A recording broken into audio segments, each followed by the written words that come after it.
Hey, what's up, RoXSTARS? Welcome back to the channel. It's Rox, and all right, let's talk about why SAP finally ready to transition. Let's talk about former Mayor DavidDinkins. Let's talk about voting here in Georgia, and let's wrap it all up with a little bit of a Rona check-in. Okay, let's get to it, shall we? All right, you guys, so first story. So your boy finally has agreed to begin the transitional process of turning the YSAP administration over to the Biden administration. He seemed to be holding out hope that the remaining states, that were still trying to get their counts on their votes, he seemed to be holding out hope that they would be caught up in all of this legal bullshit and that they wouldn't be able to certify the states. But that did not work out. As we know, pretty much as of yesterday, Tuesday, everybody has certified their votes. I think New Hampshire, no, it wasn't New Hampshire. It was Pennsylvania, North Carolina, Arizona, and Nevada. Everybody has now certified, and there's really no hope. But there really wasn't any hope for YSAP. It was a lot of grandstanding, a lot of posturing. But I guess, the writing was on the wall. Congress was finally putting the pressure on that it needed to happen. And finally, YSAP has, he's agreed to the transition. Okay, so the GSA, I think it's called the General Services Administration, finally released the funds. They're able to use this money to transition the teams, and give them government space, office space, and just trying to get everybody situated to where they need to be so they can know what's what, okay? And as soon as they released those funds, and as soon as he agreed to this transition, they set up meetings. They said that over 20 meetings was conducted, including, with federal agencies, Department of Defense, of course, Homeland Security, the health department, the education department. Of course, they want to make sure that they get up to speed on the CDC, infectious diseases and control, or whatever that is. And also, getting the 411 on Operation Warp Speed, because we are in the middle of a pandemic. And they need to know exactly what's been going on with the plans of that, the vaccinations that are supposedly coming. They say as soon as in 2 weeks, they're supposed to be sending somewhere around 7 million dosages out in the United States, which is really not that much in the grand scheme of things. But that's what they can get out right now. I guess everybody has to be divvied up amongst the world. 7 million supposedly will go to the medical staff, and then the elderly. I think that's the way the order that they are going, nursing homes and things like that. So YSAP, who we still haven't really seen much of, he did come out yesterday and pardon his brother. Old Jive Turkey. He does a pardon of the turkey every year, whatever. He did get up there. He's been largely avoiding the media and not really saying anything. He'll say his statement and then he'll go. But he did get up on the podium and say, take credit for the stock market. So when he did finally say he would begin the transition, the stock market, which I guess has been up and down and very volatile and everything, it jumped 30,000 points. And he was saying, I think I wrote down the quote because it sounds like such a dumb, YSAP-y kind of word thing to say. But he said, the stock market's just broken 30,000, never been broken, that number. Okay, that's a sacred number, 30,000. Nobody thought they'd ever see it. Like people sitting back and being like, I wonder if today is going to be the day that the stock market gets 30,000. He is so special, you guys. But I guess because the stock market is starting to feel like, okay, maybe America can be back on the path of being a little bit more stable, then that's the reason why it jumped. But he took his credit, child. Go on and take the credit if you want to. If that makes you feel better, then go on ahead, boo-boo. But as soon as he was done, he wouldn't take any questions, and the media was throwing out all kind of disrespectful ass questions. It looked like they were trying to get a little rise out of him, but he ignored them and he went on to the back. So now that doesn't mean that he still don't have Twitter fingers, because I think they said that he's done over 550 tweets since election day.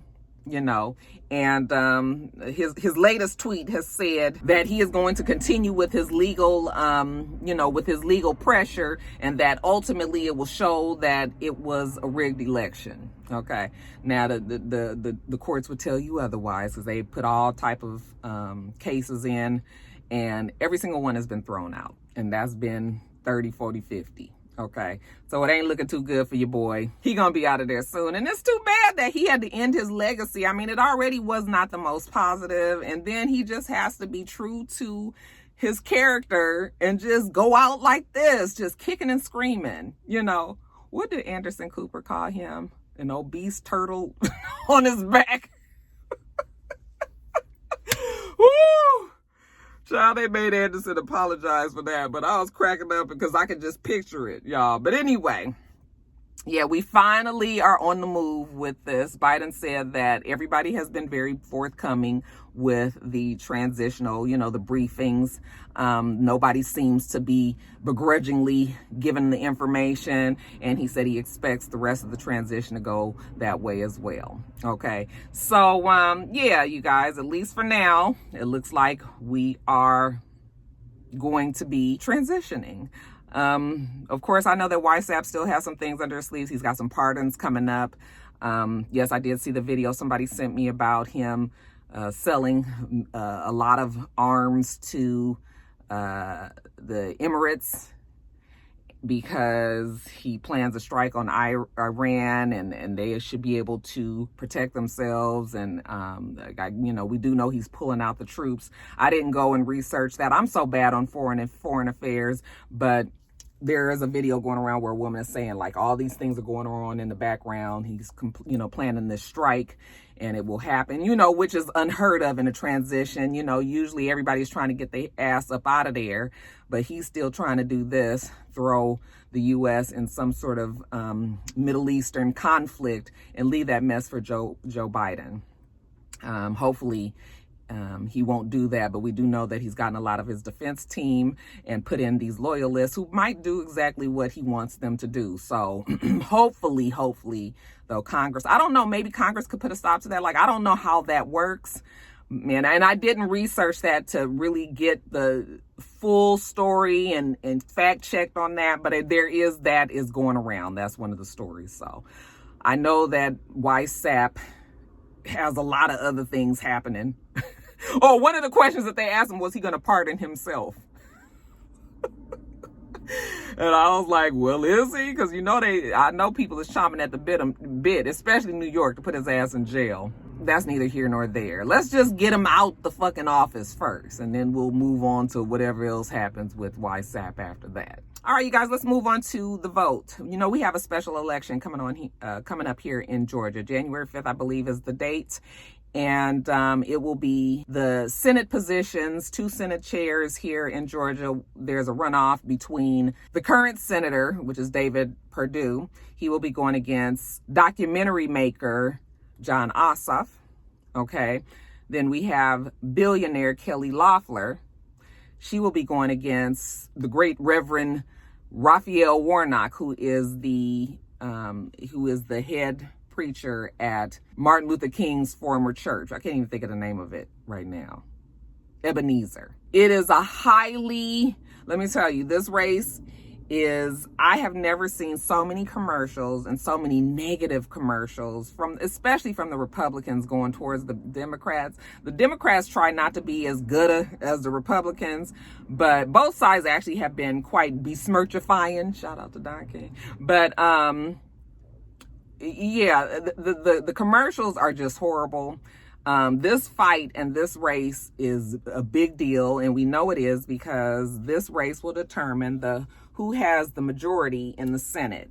Okay, the Democrats, for the most part, didn't do what they were supposed to didn't do what they were expected to do in the general election, because even though Biden won by this huge margin, you know, when you talk about the whole United States, the Republicans still pretty much were able to maintain their Senate chairs and even picked up some states. So what that tells me is that everybody is fucking sick of YSAP, but that doesn't mean that they still want, you know, to change the Senate. So a lot of Republicans probably did vote for Biden, but kept the rest of their ticket Republican. And the Republicans are always keeping their eye on the prize.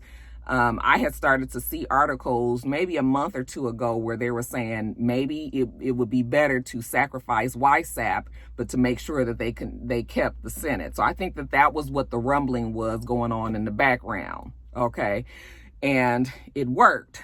But so now it's tied, and whoever breaks this tie in the election coming up, then they will determine who has the power in the Senate. So it's a big, big deal, especially here in Georgia, like I'm saying. So all of my Georgia rock stars who are watching, please make sure that you vote. If you are Democrats, for sure, make sure that you vote so we can make a difference here. Stacey Abrams said that she didn't think that it was a fluke that Georgia flipped, that it has been forecasted and shown for years that Georgia was going to do so. And, you know, the fact that she did just kind of jump on when the opportunity arose to get with like Black Lives Matter and other organizations that really did mobilize and try to get Black people registered to vote and also educated on the importance of their voting. I mean, we've been saying it, you guys. If it wasn't that important for you to be able to vote and get your voice in, they wouldn't be trying to keep you from voting so much. This year, especially this election year especially, should have let you know how important it is to have your vote and how important that control of the House and the Senate is. If we could have a completely Democratic run Congress and you have a Democratic president, so many things can be done. Okay. But if Biden is in there and Senate is run by the Republicans, then it's going to be 4 more years of him fighting and having to severely negotiate and might not even still get progress, you know. So we need to do our part to try to make sure that we push the Democrats over the hump.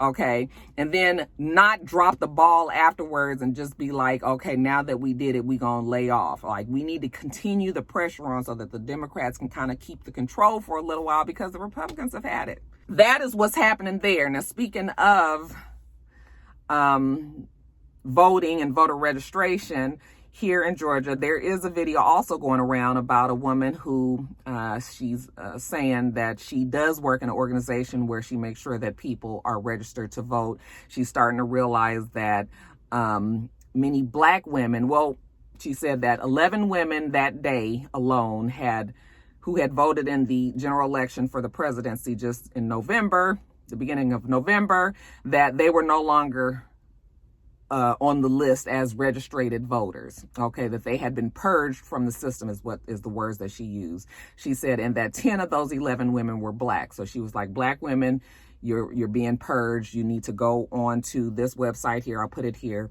and check to make sure that, you know, you are still in the system. And I couldn't fact check that. This is just one person, you know, not an official person, but from her experience, that's what she said was happening. So it definitely couldn't hurt, whether it really was real or not, for everybody to go and check to make sure that they are still registered. I did go and check. I am still there. Okay. So like I said, I don't know if the story was real or not, but if it's out there and if you're able to make sure that you are still on that list, then please make sure that you go on there. And if you aren't, that you get yourself back re-registered so that we can get this done. Okay. All right, you guys, next story. Rest in peace to David Dinkins. He did die a couple of days ago. And if the name sounds familiar to you, it's because David Dinkins was the first Black mayor of New York City. They're saying that Mr. Dinkins died of natural causes in his home. He wasn't ill or anything like that. But yeah, David Dinkins, he beat Ed Koch in the Democratic election for the seat. And then he beat Rudy Giuliani in the general election for mayorship. I think that was back in 1989. His win came on the heels of 2 racially charged cases out there in New York, one being the Central Park Charger. the Central Park jogger, you know, with the 5 young men who were falsely accused for that rape. Well, back then they weren't saying that they were falsely accused. And also the case of Yusef Hawkins. So he was actually elected in as the mayor, and they said he did make some differences. Some of his major achievements was that he divested $500 million from companies that did do business with South Africa, you know, in the time of apartheid. He raised the taxes in the city to hire thousands of police. He spent billions of dollars in revitalizing neglected housing out there. He put the pressure on Walt Disney Corporation to clean up Times Square, that was evidently supposedly seedy back then, is the word that I read in the article that I was reading. And it was like, I can't even imagine I thought Times Square was always Times Square, you know, grand and all of that, but I guess it wasn't.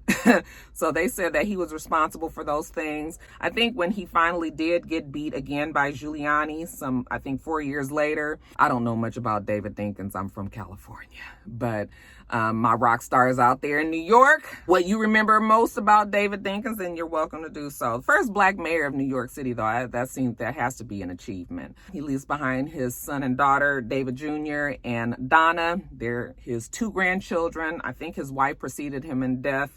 Like I said, he was 93 years old. Rest in peace to David Dinkins. And then lastly, you guys, the Rona check-in. How are you guys all doing? We are doing well, okay? Had a bit of a Rona scare. Thought that Sita had the Rona. She did get tested, and we found out yesterday that she is negative, so very good for her. But other than that, we are all doing well. Hopefully you and your family are doing well as well. Like I told you guys last week, and like I've been saying for the last few weeks, you know, the Rona is out of control. It's bad times right now. They said that, look, let me give you guys this number. There was over 1 million cases of COVID-19 in 1 week. 258,000 people have died so far since the onset of COVID here in the United States. They expect it to be 200 million who will have had the virus by the end of January. They say by the end of December, if we're going at the rate that we are at, we might be at 400,000 people dead. An alarming figure. People need to continue to be safe. You know, social distance, mask, and wash your hands. I know the holiday is coming up. I was reading an article and I was sitting there and I was like, you know what? This is right. The article was talking about the government putting the burden of the responsibility of this disease or this virus on the people instead of them being the ones to take control of this. And when I say, I'm sorry, my thing is trying to, my battery is about to die, you guys. I'll wrap it up. But but what they were basically saying was we still have bars. Well, I'll take Georgia, for example. We still have bars open and restaurants open and gyms open. You know, they still have those establishments open where people can go and congregate. You know, might not be a large group of people, but they still have businesses open. Yet and still, they're putting the pressure on people to not get with their families, you know, and have asked us to do that all year, where you probably wouldn't have as many people in one room as you would in a restaurant. And it's just interesting how the government has shaped the blame and said that we shouldn't be the ones. I mean, you still have businesses and things open, but you don't want the kids to be in school. You don't want families to get together. Like, you're asking a lot. Like, if you were going to be that way, you basically should be that way with everybody. Like, we ain't going to have all these businesses open, okay? If we asking people to not to go to school, then we should also be saying don't be going to these businesses. But see, the money is the issue here. You know, so honestly, I don't know how you can just continue to keep telling people not to get together with their families, but it's okay for you to go have a drink at the bar. And I hadn't thought about that originally, but now that I think about it, I was like, you know what, you're right. People are tired of not seeing their family, you know, so it was an interesting article. If I can find the article, I'll put it on here. I know it was in New York Times though. But yeah, you guys, I'm hoping that you guys are all continuing to be safe, because the virus is everywhere now. It's hard to say where you might have gotten it from. It's hard to say anything. People that have generally been safe are still catching it and all of that, but people are still dying. The good news, they did say that Jeremiah is out of ICU, but not out of the woods.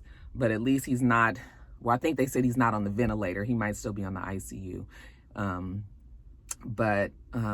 Yeah, you guys, it's just more heartbreak that we are headed for, and maybe we don't have to. Happy Thanksgiving to you all. What y'all gonna be eating? Okay, we're gonna have the regular traditional Thanksgiving. This is what we have. I told Miss we didn't need no turkey, so we have Cornish hens, greens. I'm making those. He's making the Cornish hens. He's making the macaroni and cheese. I'm making the sweet potato souffle. He's making the dressing, the gravy, and the cake, the dessert. I'm looking forward to it. I do enjoy Thanksgiving because I love to eat. That's my favorite thing to do, you guys. So, and I love to get with my family, even though we'll miss Joe this year. But you guys, let me know what you will be doing for the holiday. Let me know what you're thankful for. I tell you guys all the time, I'm thankful for you guys. I'm thankful for my family. I'm thankful for that I can try to be a good friend and a good person in general. That has been my own personal goal every year, is just to be a better person, be a better friend, be a better wife, be a better mother. Those things are important to me. I'm thankful for my health, especially with Rona going around, especially with anxiety going around and people worrying about things. And, you know, all these other diseases are still happening. They still exist. Rona has taken so much of our attention, but there's many still, you know, heart disease, and it's still cancer out there, and it's still diabetes, and it's still all of these other ailments that we seem to forget about. And I'm thankful that I don't have any of that in my life right now. My own self personally, I do have family and friends that are sick.